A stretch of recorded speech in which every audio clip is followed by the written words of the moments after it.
Hi guys, Lunar here, and welcome back to another news, info, and update video for Destiny 2. We have some cool things to look at today, including new PvP info from IGN, a new game mode, map, new weapons, and a nerf to the first mission Homecoming as well. So first up, IGN just released another video looking into PvP. IGN actually released two videos, one talking about the new map and mode for PvP, and a second gameplay video of survival mode on the map Altar of Flames, which Destin Legary had this to say about the new game mode.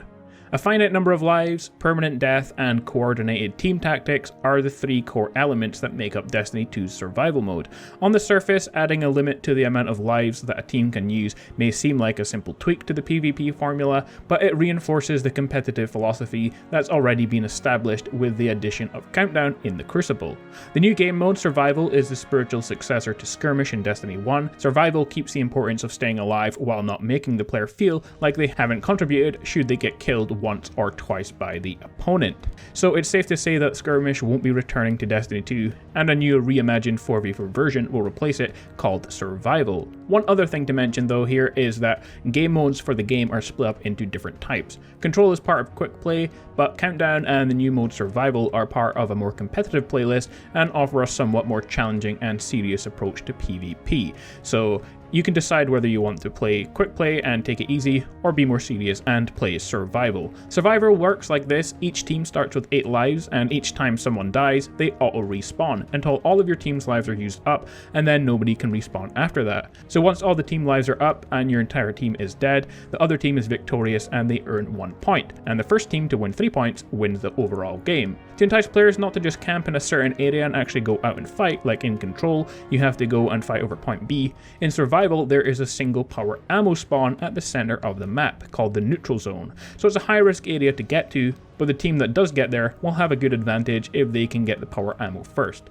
The map itself looks pretty awesome as well, and it actually has some links to Destiny 1. Set on Venus, the map and the area are linked to the Trials of Osiris in Destiny 1, so it seems that many fan favorite areas are returning in Destiny 2 in some way or another, and this is a good example of that. So a very cool new game mode there that's replaced Skirmish and is set on Venus, and you can check that out on the day that the game is released, so it's actually available on the 6th of September. But moving on, during the gameplay video, we saw some interesting things in the way of weapons. The gameplay is obviously not from beta, as the weapons have all different stats. In beta, of course, all weapons had 200 attack, but we can see here things like Red Mamba only have 10 attack, and Risk Runner has 300, which is what you'd expect more from that kind of weapon. We also saw 4 new weapon types. The Canobus PR2 Pulse Rifle has 10 attack and solar elemental damage, comes with the lightweight intrinsic perk and the trait that increases stability when you deal damage. The Caudrel 34 Pulse Rifle, 10 damage, Void Elemental mod, adaptive frame, and its perk Body Shots with this weapon increase precision damage.